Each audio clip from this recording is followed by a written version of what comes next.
Assalamualaikum warahmatullahi wabarakatuh. Alhamdulillahirabbil alamin. Sekarang saya bersama Bapak Hasan Lubis ya Pak ya. Masya Allah. Bapak Hasan Lubis ini adalah mantan daripada pendeta ya Pak ya. Misionaris ya. Jadi saya diundang sama Bapak Hasan ini di sini dan sudah dijamu, alhamdulillah. Makanannya enak, terima kasih Pak. Masya Allah, luar biasa. Saya yang minta ketemu tapi malah sepertinya saya yang diundang. Baik, Pak Hasan. Mungkin gini Mbak, kami Wakaf TV ini memang fokus untuk mempublikasikan kisah mu'alaf. Nah, banyak dari kisah mu'alaf itu yang memang bisa menjadi yang namanya inspirasi. Nah, mungkin Pak Hasan Lubis ini punya kisah yang bisa dijadikan inspirasi bagi kaum muslimin, dan tidak sedikit juga orang-orang yang non muslim itu mau untuk memeluk Islam setelah menonton kisah-kisah mu'alaf kita Pak. Insya Allah. Mudah-mudahan nanti kisah yang Pak Hasan Lubis ini ceritakan bisa menginspirasi dan juga bisa menginfluence orang untuk bisa mempelajari sampai memeluk Islam. Gitu ya Pak ya. Nah mungkin Pak, kita ingin tahu dulu perjalanan Pak Hasan Lubis ini bagaimana dulu dari pendeta kemudian sampai bisa mau untuk memeluk Islam. Silakan Pak. Ya. Saya akan mulai dari keberadaan saya di Yogyakarta. Ketika kami di Yogyakarta, gereja kami waktu itu sedang melakukan penginjilan atau dakwah dalam bahasa muslimnya. Dakwah ke kampus-kampus di kota ini. Dan ketika kami berhadapan dengan rekan-rekan mahasiswa-mahasiswi di kampus, sepertinya mereka kewalahan. Artinya teman-teman mahasiswa muslim pada waktu itu belum siap menghadapi ketika ada aksi dari pihak non-muslim melakukan penginjilan, bagaimana mereka harus mengcounter apa yang kami ajukan. Maka dipertemukanlah kami dengan senior-senior mereka. Nah, waktu itu kami belum tahu bahwa senior-senior teman-teman mahasiswa ini ternyata juga seorang mantan misionaris. Saya pribadi tahunya setelah saya menjadi seorang mu'alaf, 15 tahun pasca dialog itu, saya baru tahu ternyata beliau Bapak Willy itu juga mantan misionaris. Jadi ketika kami di kota Yogyakarta ini, gereja kami banyak penginjilan ke kampus. Mengapa? Karena potensi generasi dari kampus ini ketika mereka selesai belajar di kota Yogyakarta, mereka akan tersebar. Entah ke kampung halaman, entah karena profesinya dia harus bekerja di kota lain, atau mungkin juga panggilan dinas. Nah, di tempat mereka menyelesaikan studi dan mereka bertugas di lapangan, setidaknya mereka punya bekal ilmu untuk bagaimana membangun gereja di kawasan masing-masing. Itu kami dulu seperti itu. Jadi kami bidik generasi yang ada di Yogyakarta ini dengan tujuan supaya ekspansi gereja ini bisa menyebar ke seluruh penjuru Nusantara atau kemana saja mahasiswa ini nanti akan menyelesaikan studinya dan mereka bekerja. Maka dari teman-teman kami yang dari gereja, orientasinya emang orientasi ke kampus. Kemudian terjadilah satu dialog dengan teman-teman mahasiswa ini di satu masjid. Kami diundang, kami dalam gereja itu menghadirkan 7 pembicara dalam forum dialog itu dengan didukung 40 jemaat, jemaat gereja. Nah, sedangkan dari pihak muslim itu ada tim muslim dan 300 jamaah yang hadir. Dialog itu cukup panjang, ada waktu yang kami lakukan saat dialog itu sampai 1,5 tahun. Kemudian apa sih yang mengusik pikiran saya waktu dialog itu sedang berlangsung? Ketika masuki bulan ketiga, karena kami itu ketika berargumentasi menggunakan Al-Quran, modal kami cuma Al-Quran terjemahan Departemen Agama. Selain itu nggak ada. Dan kami banyak menyalahkan cara pandang warga Muslim terhadap keberadaan Al-Quran. Maka kami ditegur dalam forum itu. Saudara ini belum pernah belajar bahasa Al-Quran. Belum pernah belajar nahwu dan sorok. Bagaimana saudara bisa menyalahkan Al-Quran? Dan dari sudut pandang mana saudara menyalahkan itu? Itulah titik awal hidayah itu masuk dalam hati saya. Bagaimana titik awal hidayah itu yang saya rasakan? Saya mulai rasa takut itu muncul. Betul juga. Atas dasar apa saya menyalahkan Al-Quran? Kalau saya belum tahu ilmunya. Maka dari waktu itulah, khususnya saya pribadi ya, ini mungkin tidak dirasakan oleh teman-teman tim gereja yang lain. Secara pribadi, saya kemudian berusaha mencari buku-buku bahasa Arab. Di salah satu toko buku di Yogyakarta, saya belilah buku Jurumiyah, buku Emriti waktu itu. Dan itu saya coba pelajari secara otodidak. Itu masih Katolik tuh? Masih saya dari Protestan ya. Protestan dari ya? gereja Protestan ya. Saya masih di gereja. Seperti apa sih bahasa Arab? Walaupun kami waktu itu sebelum dialog maka kitab Injil berbahasa Arab. Ya. Jadi ada tilawatil Injil. Nah, kalau kami dulu pakai tilawatil Injil itu apakah benar atau tidak itu kami nggak tahu. Karena yang bisa membaca makhraj dengan baik itu cuma santri dari ngertinya setelah masuk di pesantren. Oh, ini makhraj yang benar, ini makhraj yang salah. Oh, ini bacaan yang benar ilmu tajwidnya. Jadi kami nggak kenal. Jadi apakah tilawatil Injil itu benar atau tidak? Ya, kami tidak tahu. Tapi kami punya bekal. Ada teman dari Aceh waktu itu yang membawakan Injil berbahasa Arab. Ini yang buat teman-teman dari mahasiswa Muslim itu sedikit agak turun ya, nyalinya agak turun ketika kami mulai dialog dengan tilawatil Injil. Ya. Jadi salah satu yang kami serang dari isi Al-Quran, karena waktu itu IT tidak semasif sekarang. Ya.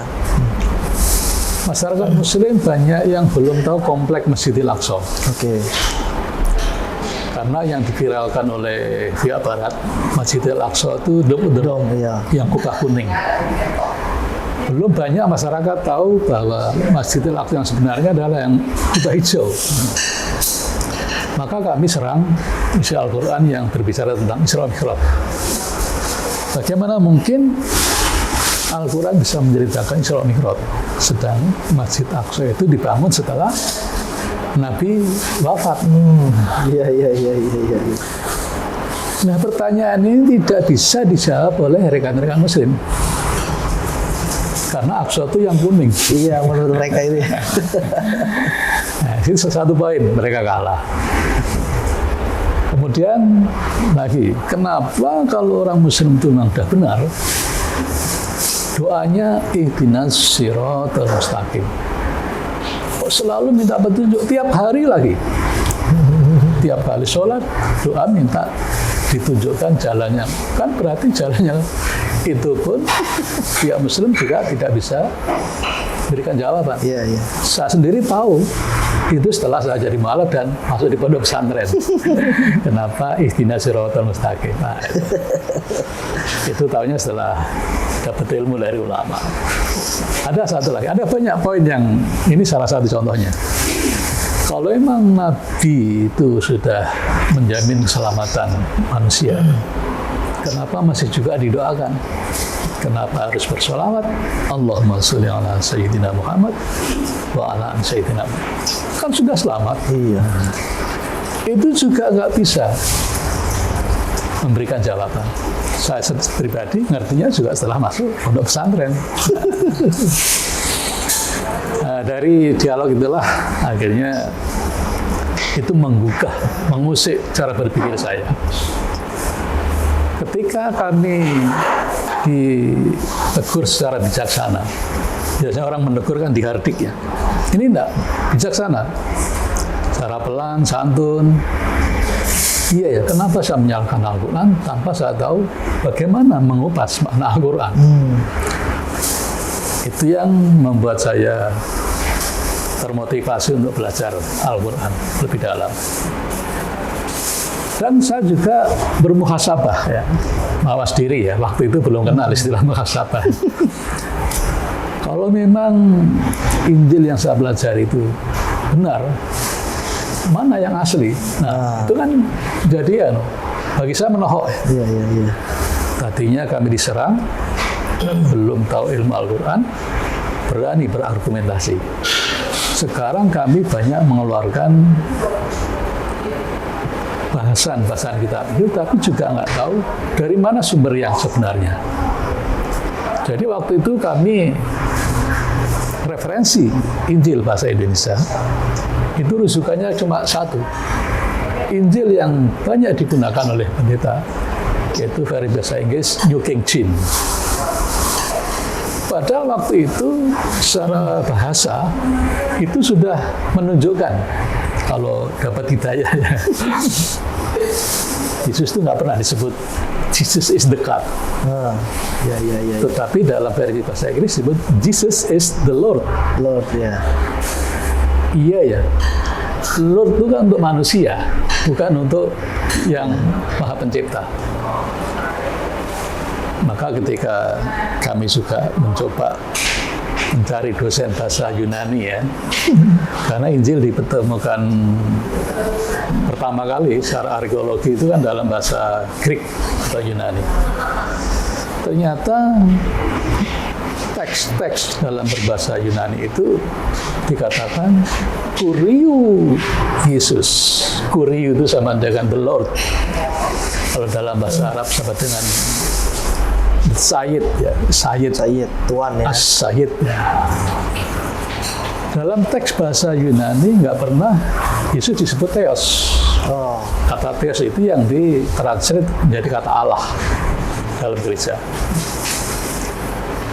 Kata Allah sendiri itu sebetulnya pinjam istilah atau terminologi Al-Quran.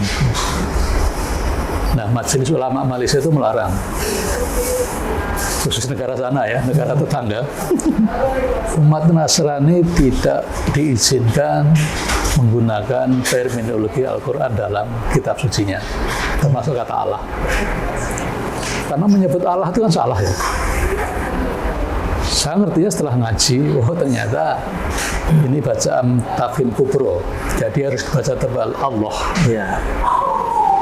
Jadi istilah Allah itu juga itu pinjam istilah dengan penyebutan secara salah. Ketika saya mengoreksi bermuhasabah, jadi Injil yang selama ini kami pahami, ketika dikoreksi dengan bahasa-bahasa Greek, itu juga ternyata translate-nya salah. Kalau tadi kami hanya berorientasi pada terjemahan Al-Quran, versi Departemen Agama, sekarang saya mencoba mendekati Injil dengan bahasa Yunani-nya. Nah, itu yang akhirnya hidayah itu nyambung. Tadinya kami di gereja sebagai warga gereja Trinitas. Trinitas yang mengakui Yesus sebagai Tuhan. Akhirnya sebelum kami menjadi seorang Muslim itu di gereja sudah berhijrah dari gereja Trinitas ke gereja monoteis. Monoteis dari kata monos dan theos. Monos itu satu, theos itu Tuhan. Itu atau Protestan Allah. itu. Iya. Oh. Ternyata ajaran gereja itu pada mulanya adalah monoteis. Oh. Nah, ini sejarah yang tidak banyak diungkap. Dulu ada seorang penulis ya, itu menulis buku yang judulnya Kala Yesus Jadi Tuhan. Ketika buku ini viral, maka banyak di antara rekan-rekan gereja itu yang akhirnya mengevaluasi ajaran gereja itu sendiri. Jadi dalam buku Kala Yesus Jadi Tuhan itu diceritakan sebuah perjalanan sejarah yang ditulis ala novel. Tadinya saya nggak tertarik, tapi begitu saya melihat itu sebuah sejarah yang disusun dengan rapi, dari situlah Allah tuh menunjukkan sejarah gereja yang selama ini banyak ditutupi. Nah, ketika banyak aktivis gereja mulai meninggalkan ajarannya, maka buku ini ditarik dari peredaran. Sekarang langka buku itu. Oh. Tadinya banyak tadinya. Tadinya ada. Hanya teman-teman misi dari monoteis yang menyimpan buku itu. Jadi di dalam kisah itu diceritakan, dulu gereja itu terbagi menjadi dua. Pertama Imam Arius, dan imam yang kedua Imam Athanasius. Arius, Athanasius. Siapakah Arius? Arius adalah bapak gereja yang mengemban misi monoteis. Bahwa Yesus itu seorang manusia yang diutus oleh Tuhan. Itu asal dari mana tuh Arius itu? Nah, kalau kita melihat peta Romawi, itu mulai dari Syria, kemudian ke arah selatan sampai nanti Maroko ya, atau Al-Maghrib, itu kawasan-kawasan Arius. Nah, sejak kapan Injil itu mulai terjadi ajaran baru? Kalau kita menyebutkan bid'ah. Sejak kapan Injil itu kemasukan benih bid'ah?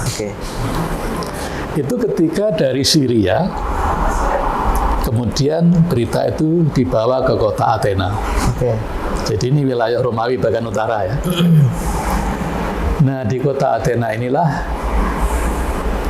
para cendekiawan pada waktu itu, karena Athena itu pusat kebudayaan dunia. Dan cendekiawan di sana punya konsep. Di dunia ini tidak ada yang disebut satu secara mutlak. Satu itu pasti gabungan dari molekul. Banyak molekul. Dari ribuan, jutaan. Pasti dari molekul-molekul yang disatukan.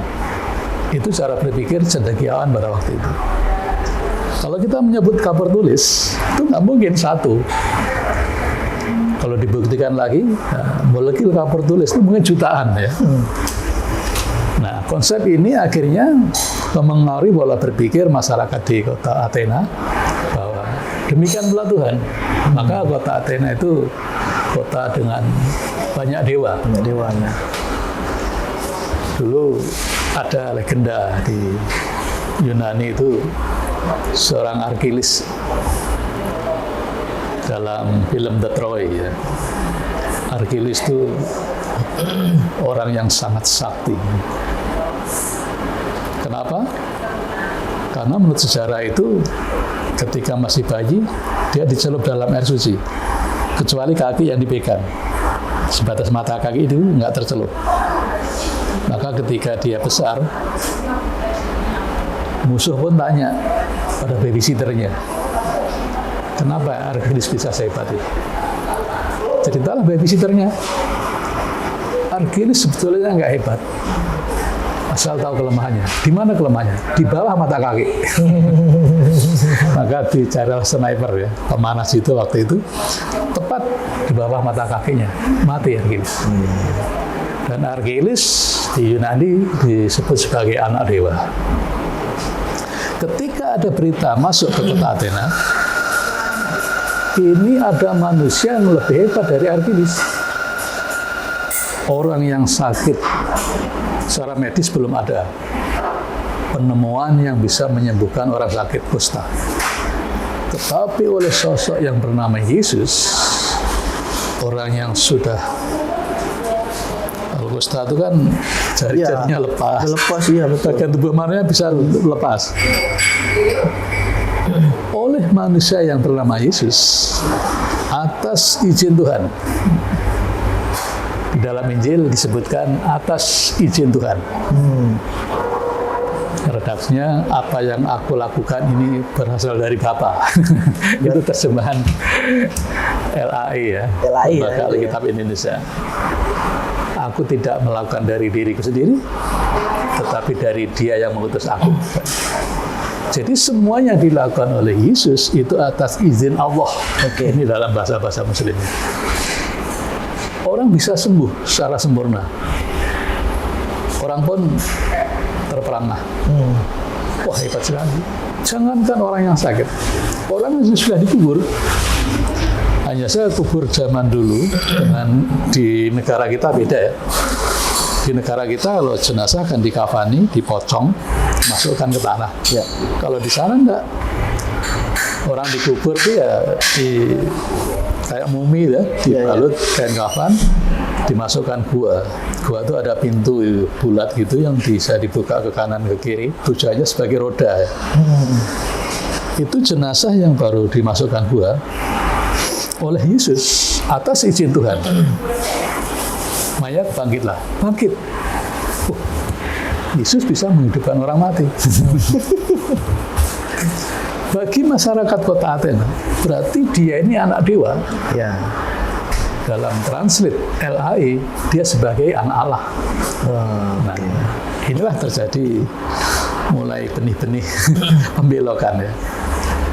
Akhirnya sosok Yesus ini di kota Athena disebut dan dikenal sebagai anak Tuhan. Logika pendeta di Indonesia, anak sapi ya sapi, anak kambing ya kambing, iya. Anak Tuhan Tuhan. juga Tuhan. Nah, itu logika pendeta di Indonesia. Jadi pembelaan sejarah itu terjadi di negara Yunani, di kota Athena.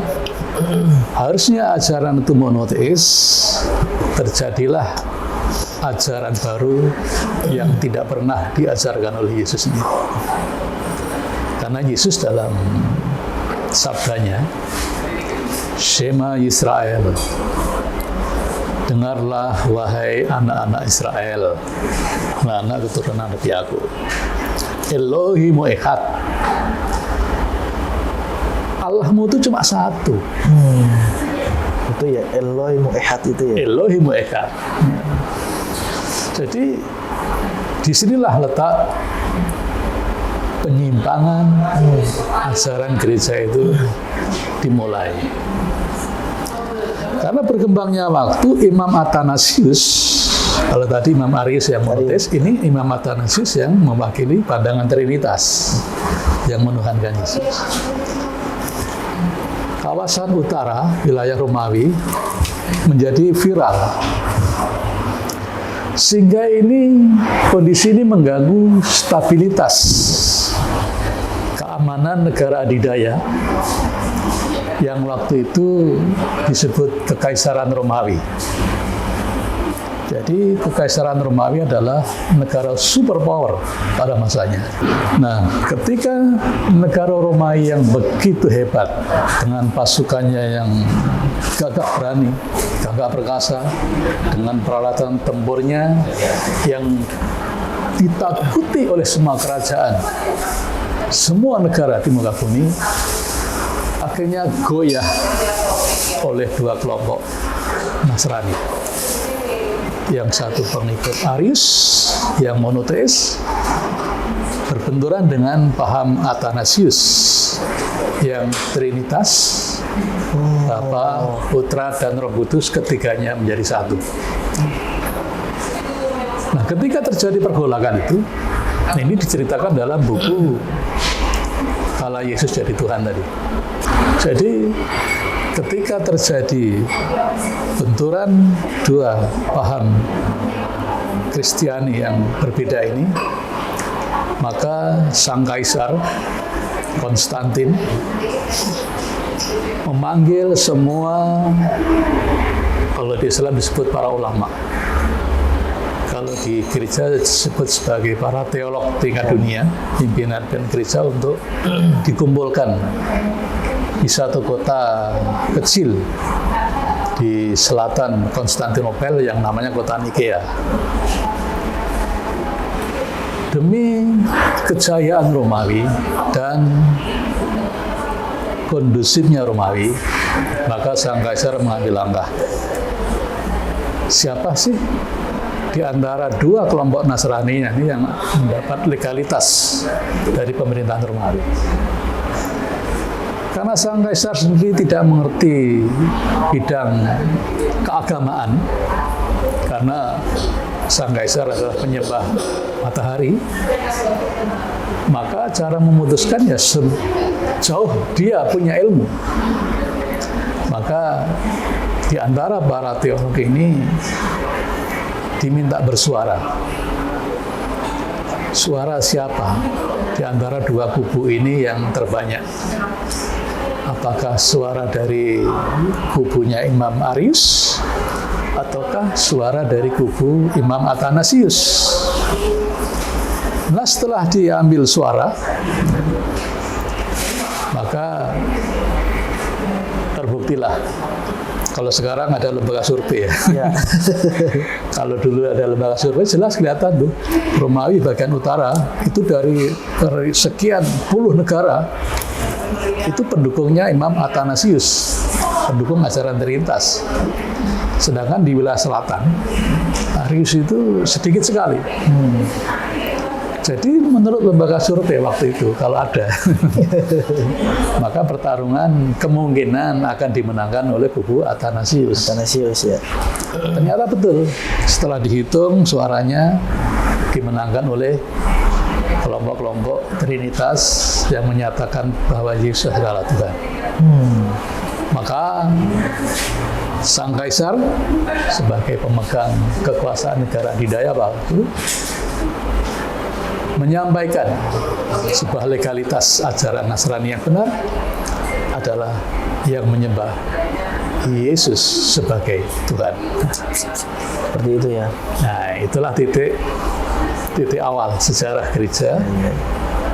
Kalau menurut Trinitas itu sebuah kemenangan besar, tetapi menurut ajaran yang hak itu sebuah titik kegelapan yang paling gelap. Dan itu berita hoax terbesar hingga saat ini. Saat ini ya. Dilegalkan. Iya. Berarti ini kan yang cerita itu langsung dari Pak Hasan Lubis ya, sebagai seorang mantan pendeta yang memang pernah mencari tahu tentang itu ya. Nah, waktu itu titik baliknya Pak Lubis atau Pak Hasan Lubis ini, wah sepertinya aku harus memeluk Islam deh. Itu yang bikin itu apa tuh Pak?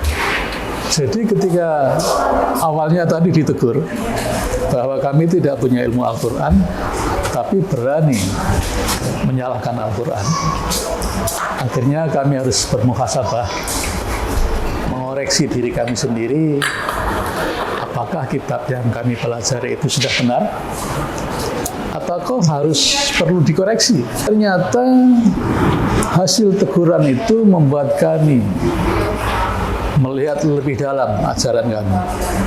Oh, ternyata secara histori selama ini gereja menyembunyikan fakta-fakta sejarah yang seharusnya diungkap, tetapi itu disimpan dan dirahasiakan.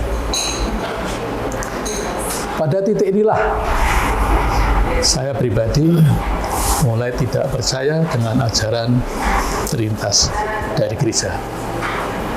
Dan saya lebih memilih dan meyakini ajaran monoteis yang meyakini bahwa Yesus adalah utusan Tuhan. Tapi saya belum langsung memutuskan untuk keluar dari gereja. Kenapa? Lalu bagaimana dengan Al-Quran? Kalau memang gereja secara histori tahu letak kesalahannya, dan tinggalkan saja. Jadi itu tadi hasil teguran yang secara bijaksana. Di samping saya meneliti argumen saya mengenai Al-Quran, menurut bahasa Al-Quran, menurut ilmu Nahwu Shorof, saya juga harus mengoreksi kitab kami, kitab Injil. Jadi saya belajar di dosen teologi. Ternyata dosen teologi ini juga seorang yang monoteis. Bagaimana saya tahu? Ketika saya diuji oleh beliau selama 1 bulan, saya tidak pernah menyebut Yesus sebagai Tuhan. Walaupun narasi dalam Alkitab, terjemahan LAI itu menyebut Yesus Tuhan, saya selalu menyatakan Tuhan Yesus. Tuan ya. Nah, saya ditegur oleh beliau, dosen saya. Tuhan, Pak Hasan, oh maaf Pak, saya lebih cocok dengan sebutan Tuhan. Setelah itu, setelah 1 bulan kami diuji, maka terjadilah keakraban. Dan akhirnya dosen saya menyatakan, saya juga tahu kok Pak Hasan ini seorang yang monoteis. Karena kami sebetulnya juga sudah meninggalkan ajaran itu, tapi kami masih mengajar di 5 lembaga sekolah teologi. Walaupun sudah berkeyakinan monoteis, tapi masih mengajarkan ketuhanan Yesus karena profesinya. Ya. Jadi ketika saya menyadari bahwa gereja sudah menyimpang dari ajaran Yesus yang sebenarnya, maka saya harus memantapkan diri untuk menjadi apakah Muslim atau terus menjadi seorang misionaris. Cuma waktu itu saya berhenti dari gereja. Udah berhenti itu? Berhenti tidak aktif di dalam gereja. Saya harus berpisah, pindah dari pastori ya. Pastori itu tempat kumpulnya rumah dinasnya misionaris. Ya. Dari pastori saya kemudian cari kontrakan di luar. Artinya hidup saya harus mandiri waktu itu. Oh berarti itu tapi masih sering ke gereja untuk ibadah. Hanya saja keluar dari aktivitas gerejanya. Saat itu tadinya hidup di lingkungan pastori, di lingkungan gereja, dengan dukungan fasilitas juga dari gereja, biaya hidup dari gereja. Tapi setelah saya melihat kondisi itu, saya memilih untuk lepas, supaya saya lebih bebas lagi untuk cari tahu ya belajar gitu ya. Nah, setelah itu saya masih di gereja, belum keluar. Cuma saya memisahkan diri dari dunia misi. Tidak lagi sebagai hamba Tuhan di gereja, tapi saya lebih memilih bebas sebagai warga gereja untuk tidak tinggal di lingkungan mereka. Saya masih di gereja. Nah, setelah itu saya juga mempelajari Al-Quran. Dan Allah pertemukan dengan seorang dosen ya. Waktu itu mendampingi istrinya S2 di kota ini, di Jogja ini. Dan pada beliau saya berguru. Saya tahunya dari Warta Jumat itu menawarkan les privat baca Al-Quran, dan saya memilih untuk belajar bahasa Arab dengan metode yang sangat singkat. Dan saya dinyatakan sebagai santri tercepat di levelnya gitu ya. Karena maraton secara 1 pekan ya, maraton itu ilmu yang tidak saya pahami selama 10 tahun itu terangkai.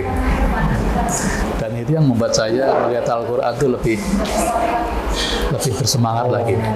Jadi kalau melihat terjemahan mungkin kemudian tahu makna Al-Quran berkata, itu bisa dirasakan setelah tahu bahasa Arab ya, bagaimana secara sorofnya, tasrifannya itu berubah dari satu kata ke kata yang lain, karena satu kata itu bisa berubah menjadi 200 varian yang berbeda dengan makna yang berbeda. Sama dengan bahasa Yunani, dari satu kasus ke kasus lain itu dengan varian makna yang berbeda. Dan itu yang membuat saya semakin bersemangat mempelajari Islam. Oh, ternyata sejak zaman dahulu kala, sebut dari zaman Nabi Nuh alaihissalam, ketika manusia keluar dari konsep ketauhidan, maka Allah menghukum dan tinggal orang yang tinggal di bahtera Nabi Nuh itu untuk membuat generasi manusia bertauhid sampai akhir zaman. Gitu. Walaupun terjadi pergolakan dalam keimanan itu, jatuh bangunnya manusia setelah bertauhid, kemudian musyrik lagi, dihukum lagi, kasih Nabi lagi. Dan saya melihat ternyata betul ketika kenapa Rasulullah memerintahkan hijrah pertama kali itu ke negeri Habasyah. Nah, ini yang buat saya tuh semakin cerah sejarah gereja. Jadi ketika Kaisar Romawi mengetuk palu bahwa ajaran Trinitas yang dilegalkan, maka kelompok-kelompok monoteis dia harus eksodus ke wilayah Afrika, ke selatan, agak ke timur. Sebutlah kalau sekarang itu negara Ethiopia. Negara Ethiopia ini yang pada zaman dulu disebut negeri Habasyah ya, zaman Rasulullah itu kerajaan Habasyah. Di negeri Habasyah ini memang mayoritas satu kerajaan itu orang Nasrani, tetapi yang bertauhid atau yang monoteis. Maka ketika disebutkan dalam Al-Quran itu, orang yang paling dekat persahabatannya dengan orang-orang beriman, orang-orang mukmin atau orang muslim adalah yang mengatakan inna nasoro. Ya. Kalau ayat Al-Qur'annya begini. Wala tajidanna aqrabahum mawaddatan lil ladzina amanu alladzina qalu inna nasoro. Dan kau akan dapati orang yang paling akrab, paling dekat persahabatannya dengan orang-orang mukmin adalah inna nasoro. Sesungguhnya kami ini Nasrani. Nah, ayat ini yang dipakai oleh para misionaris untuk membujuk muslim yang awam untuk merapat ke mereka. Nah, setelah saya tahu sejarah ini, saya sampaikan kepada para mualaf, Nasrani yang dimaksud dalam kerajaan Habasyah dari surat Al-Quran tadi adalah umat Nasrani yang dulu bermonoteis. Karena pemerintahan Romawi melegalkan Trinitas, maka kelompok ini opsinya dua: tinggal di Romawi menjadi menyembah Yesus, atau harus pergi. Maka mereka lebih memilih pergi, mempertahankan akidah monoteisnya. Jadi di kerajaan Habasyah inilah berdiam seorang raja dan seluruh masyarakat Nasrani yang bertauhid. Maka ketika para sahabat Nabi ini diminta hijrah ke Habasyah, maka sang raja Najasyi coba tunjukkan kalau memang junjunganmu itu, maksudnya Nabi Muhammad SAW, itu diutus oleh Allah. Maka dibacalah surat Maryam. Yang membuat saya heran, kenapa membaca surat Maryam, sang raja itu menangis. Kan pasti ada yang mengusik. Iya. Nah, setelah saya pelajari di awal-awal surat Maryam itu, ternyata isi surat Maryam itu sama persis dengan Injil yang ditulis oleh sahabat Yesus. Oh, benar.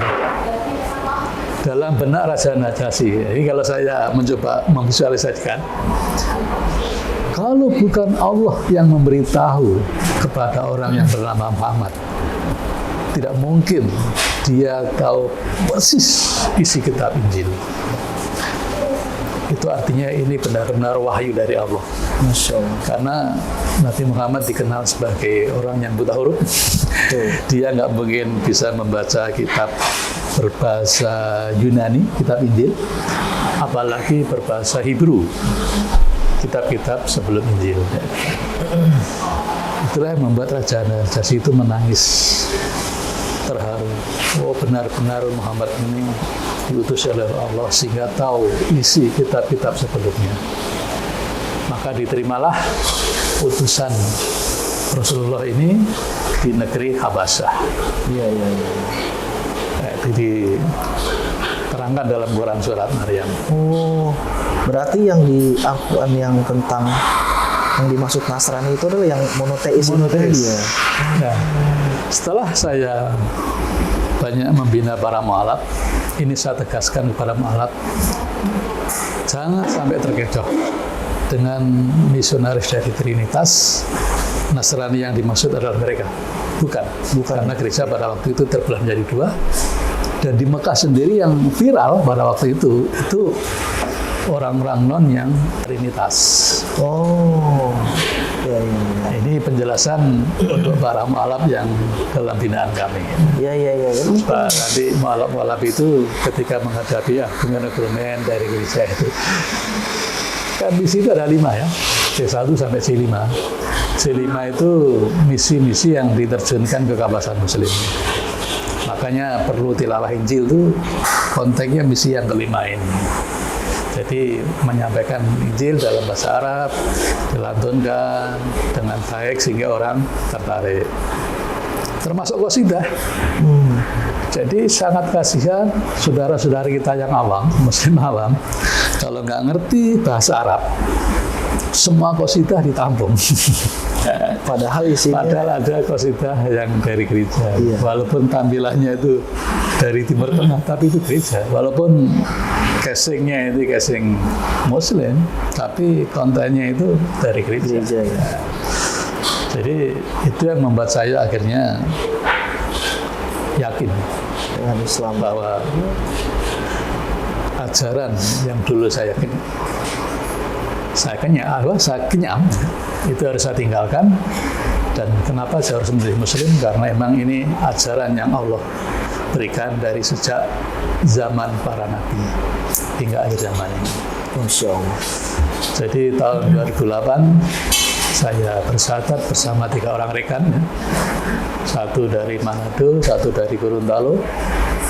Kami bertiga mengikrarkan 2 kalimat syahadat di saat buka puasa bersama. Oh, bulan puasa, Masya Allah. Ya, di Masjid Anur, Jalan Pelemsari, Kecamatan Kota Gede, Kota Yogyakarta. Masya Allah. 2008. 8. Ya. Berarti Pada proses 12 tahun ya. Untuk kami menimbang apakah saya harus teruskan atau stop. 15 tahun. Dari tahun 93 kan, kami dialog dengan Pak Willy. Maka begitu kami ini mu'alaf, wah saya senangnya minta ampun ketemu Pak Willy. Saya browsing itu di mana Pak Willy. Akhirnya ketemu. Cari browsing, oh Pak Willy ternyata di sini ketemu akhirnya. Masya Allah. Willy Brodus Romanus. Bapak Willy Brodus Romanus Lasiman. Sekarang namanya Wahid Roshid Lasiman kalau nggak salah. Tapi memang kisah 15 tahun itu nggak sebentar. Iya. Dan memang dalam Islam sendiri kan orang belajar ilmu itu kan tulu'iz zaman, membutuhkan waktu yang panjang. Betul. Dan proses yang panjang itu untuk mempersiapkan pola pikir saya pribadi untuk menjadi seorang Muslim yang nantinya kokoh. Jadi landasan kenapa harus ditinggalkan itu harus jelas. Ya. Karena banyak di antara rekan-rekan mu'alaf ini ketika mereka keluar dari hijab tidak berlandaskan dengan pengetahuan yang lengkap, akhirnya bisa lagi ditarik, balik lagi dia. goyah kan. Nah, maka saat ini kami membawai 2 lembaga yang menekuni dalam bidang kemu'alafan. Yang pertama itu di Mu'alaf Center Indonesia, dan yang kedua di komunitas Al-Husna yang ada di Yogyakarta ini. Jogja ya. Ya, jadi kami di 2 lembaga ini kami sedang membina para mu'alaf untuk menjadi seorang mu'alaf yang kokoh akidahnya. Syukur-syukur kalau mereka menjadi wasilah untuk saudara yang non untuk belajar Islam lebih baik lagi. Betul. Berarti Pak Hasan Lubis ini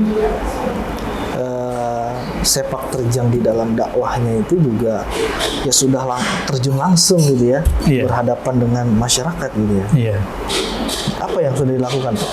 Apa yang sudah dilakukan selama ini? yang sudah dilakukan. Ya. Kalau dulu sebagai misionaris itu kalau diterjunkan ke suatu kawasan, maka kawasan itu harus fokus ya, dikelola.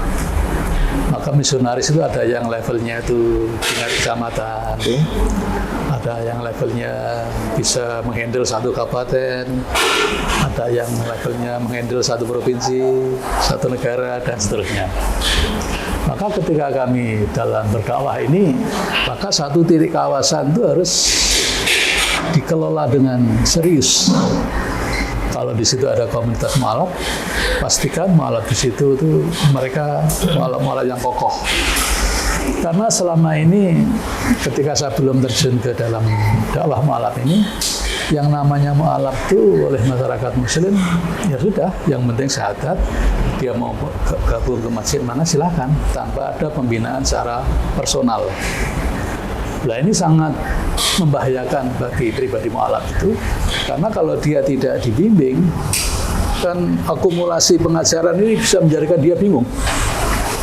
Apalagi banyak ya pandangan Islam ini yang membuat para mu'alaf ini kalau dia tidak bisa menyusun berbagai kajian itu bingung. Nah, perlunya kami melakukan fokus 1 titik itu supaya setiap pengajaran ini harus dibangun tahap demi tahap dan tahu tahapan itu.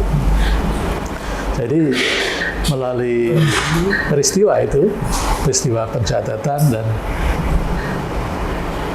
dalam internal keluarga kami itu juga sebuah proses.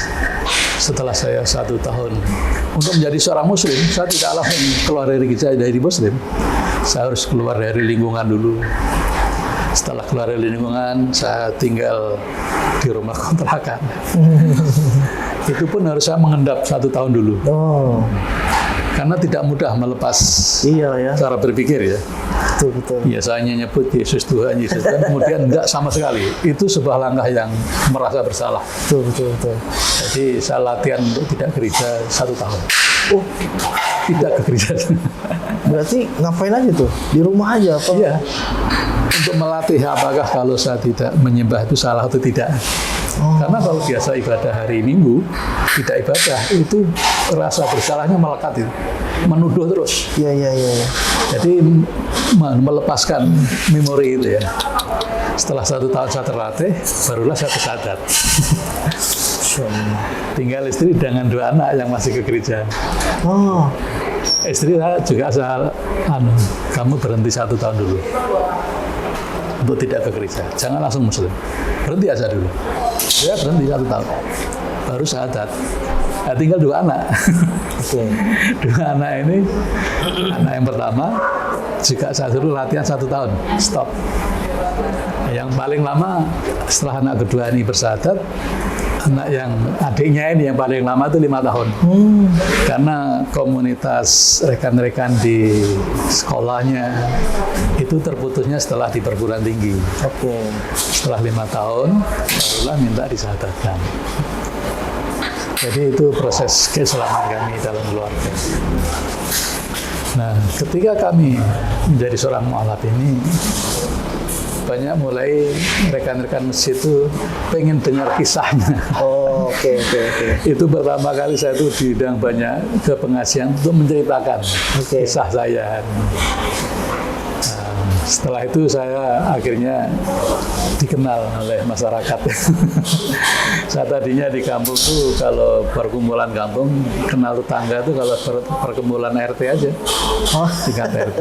Karena interaksi saya kalau di kampung tuh ya dengan warga gereja ya. Iya. Dan tuh kalau di kampung ya warga gereja berapa orang lah itu.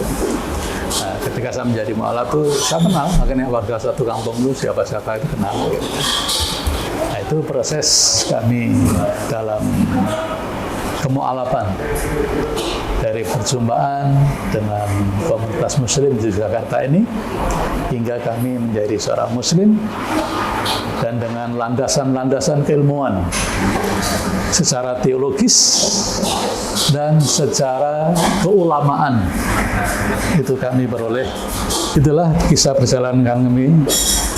Baik secara teologis, kami berterima kasih pada dosen-dosen monoteis yang telah mendidik kami, yang tidak bisa kami sebutkan nama-nama dan lembaganya, dan juga para ulama yang telah memberikan ilmunya pada kami di pondok pesantren, sehingga kami bisa dengan alat, bahasa pesantrennya ilmu alat, ilmu bahasa itu ilmu alat untuk menangkap makna-makna Al-Quran itu lebih dalam.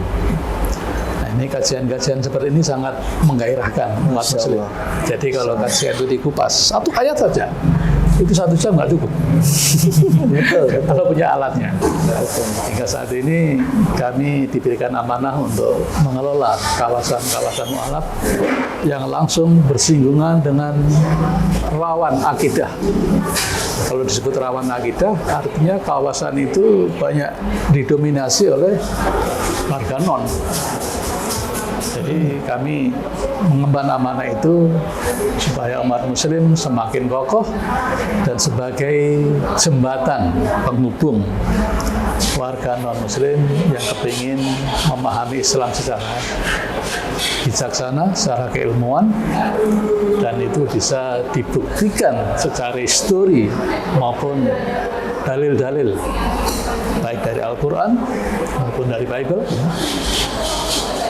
Dan kami sangat berbahagia dengan amanah-amanah ini. Masya Allah. Jadi memang nggak mudah ya untuk bisa menerima Islam itu dengan baik ya Pak ya. Waktu itu 15 tahun ya. Dan 15 tahun itu memang buat saya pribadi adalah itu katakanlah setengah umur saya Pak. Setengah umur saya sekarang ini. Dan itu sebenarnya bisa menepis ya.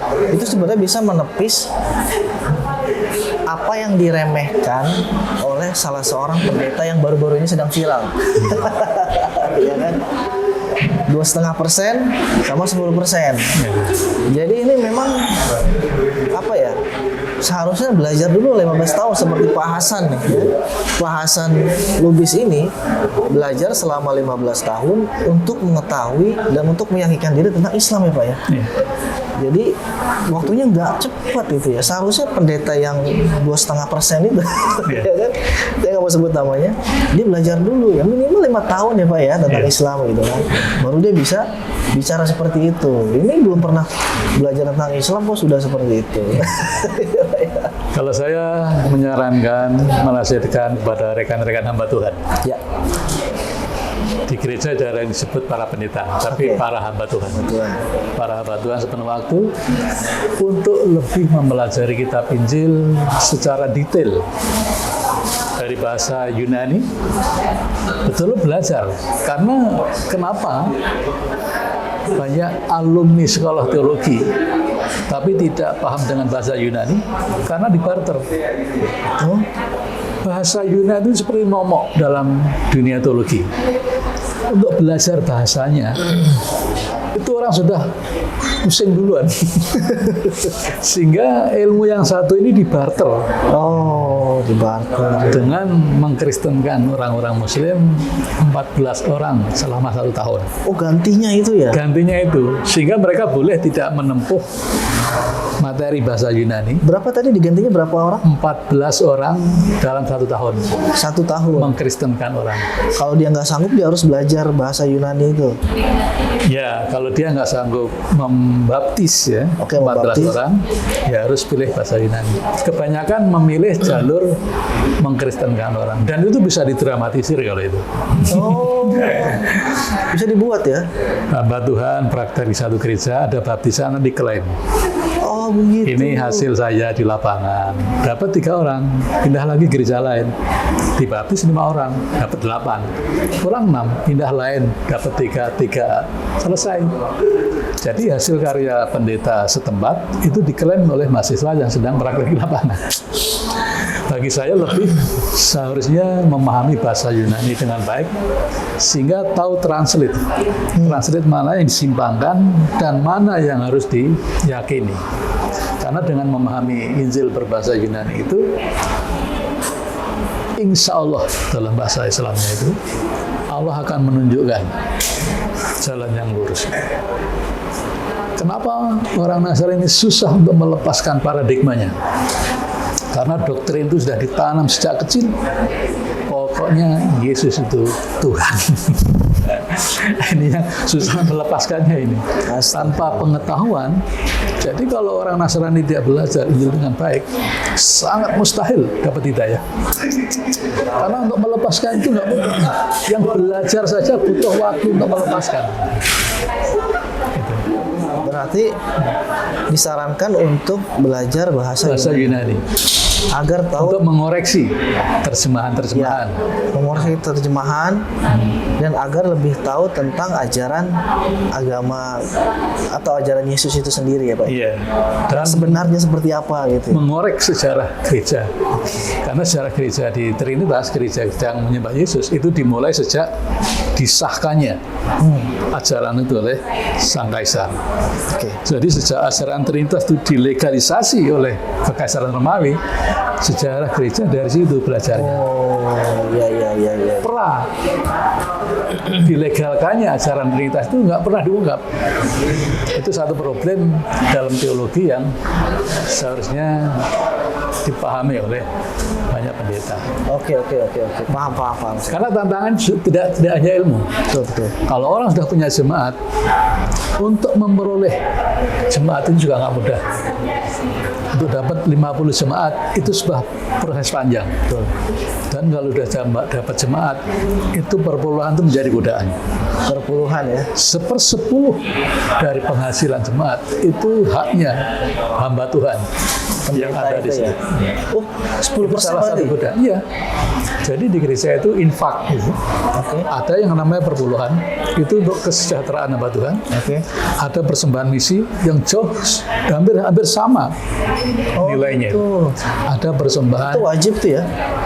diakonia.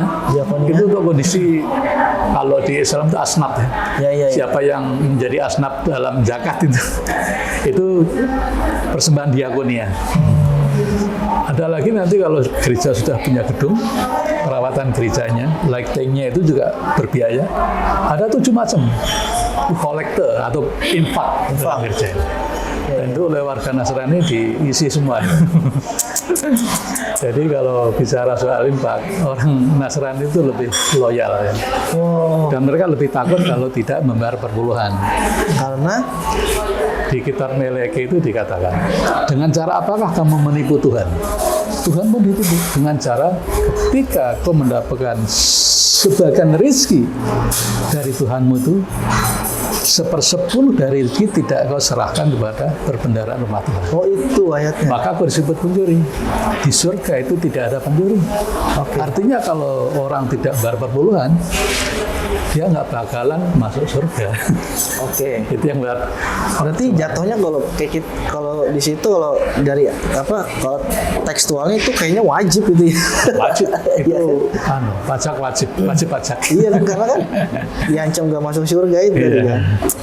Ya Allah. Dan itu harus setiap gereja lokal itu ada absen ya. Setiap keluarga itu punya absen. Itu kalau sampai nggak disetor, itu ditanya. Ada tindak lanjutnya, nggak dibiarkan gitu. Nggak datang ibadah aja dikunjungi, kenapa nggak ibadah? Kalau kesulitan dibantu kan gitu. Berarti 10% dari penghasilan dia? Iya, itu khusus untuk kesejahteraan para hamba Tuhan, para pendeta. Kalau gereja itu udah ribuan, kan dia punya nanti pendeta-pendeta muda, staf-staf di gereja. Itu dari situ, dari perpuluhan itu. Maka jadi pendeta itu pasti untung, tapi kalau jadi pengusaha belum tentu untung, karena bisa rugi. Kalau jadi pendeta nggak mungkin rugi. Iya. Karena 10% terus. Iya, berarti kan memang 2,5% buat mereka kecil lah ya. Iya. Karena kan 10% itu kan besar. Tapi apa mungkin juga yang 270 triliun itu Ya. diambil juga 10%-nya kan kita nggak tahu kan. Karena kan itu dari kelompok mereka gitu kan, bukan dari kelompok kita gitu. Ya, kita nggak tahu lah ya seperti apa. Baik Pak Hasan, mungkin ini pembahasannya luar biasa ya. Kisahnya juga tadi saya nggak nyangka kalau Pak Hasan itu 15 tahun cerita tentang Islam, sampai harus keluar dulu dari lingkungan gereja, terus kemudian membiasakan diri untuk tidak ke gereja, Melatih diri ya. melatih diri, terus kemudian mempelajari Al-Quran untuk mencari tahu tentunya kan tentang Islam, bukan untuk menjelek-jelekan Islam, kan ada tuh ya kan, baca Quran. Awalnya menjelekan dulu. Oh, awal juga. Setelah itu mencari kebenarannya. Masya Allah. Ternyata benar juga emang. Berarti buat orang-orang atau teman-teman Kristen dan Katolik, jangan belajar Al-Quran kalau nggak pengen masuk Islam. Karena kalau belajarin Al-Quran pasti masuk Islam. Baik Pak Hasan, tadi juga sudah dijelaskan kegiatan Pak Hasan memang sekarang ini adalah fokus di pembina mu'alaf ya, di Mu'alaf Center Indonesia dan juga di komunitas Al-Husna. Al-Husna itu tadi. Dan memang kami dari BWA juga insya Allah akan tetap terus bersinergi dengan lembaga-lembaga yang memang mereka punya kegiatan dakwah yang seperti Pak Hasan ini. Insya Allah. Ya, mudah-mudahan kita bisa membuat atau bisa membuat konten yang memang informasinya itu untuk ya ini tadi tentang mu'alaf, kristologi tadi kan juga dijelaskan, kemudian sampai tentang anti memurtadan itu tadi, dan menjaga akidah saudara-saudara kita yang ada di pelosok. Di Jogja ini juga banyak ya. Terakhir saya itu di Samigaluh. Di sana itu kepala dusunnya yang mualaf, dan alhamdulillah ada sedikit teror dari oknum gereja. Bukan dari gereja, tapi gerejanya yang malah minta maaf ke kepala dusun tersebut. Dan mudah-mudahan Pak Hasan bersama tim itu bisa diistiqomahkan terus di jalan Allah. Insya Allah. Jadi sekarang keluarga udah muslim semua ya? Sudah muslim. Sudah muslim semua, dan alhamdulillah istri, anak-anak juga sudah muslim semua ya. Mudah-mudahan keluarganya Pak Hasan juga diberikan istiqomah. Amin. Karena istiqomah itu kalau menurut saya Pak, itu nggak ada harganya, ya kan? Istiqomah itu adalah yang akan mengantarkan kita atau yang akan menentukan kita masuk neraka atau masuk surga. Baik, terima kasih Pak Hasan Dasar Lubis, dan mudah-mudahan informasi ini, konten ini bisa bermanfaat. Amin. Dan mudah-mudahan dari konten ini banyak juga yang ingin bertemu Pak Hasan atau sekedar ingin syahadat. Mudah-mudahan ya. Semoga Allah jagai. Berarti Pak Hasan tinggalnya di Jogja atau di Jogja? Jogja ya. Tapi nanti kalau teman-teman ingin ngobrol dengan Pak Hasan, boleh nanti chat di nomor yang ada di bawah ini ya. Nanti insya Allah kita akan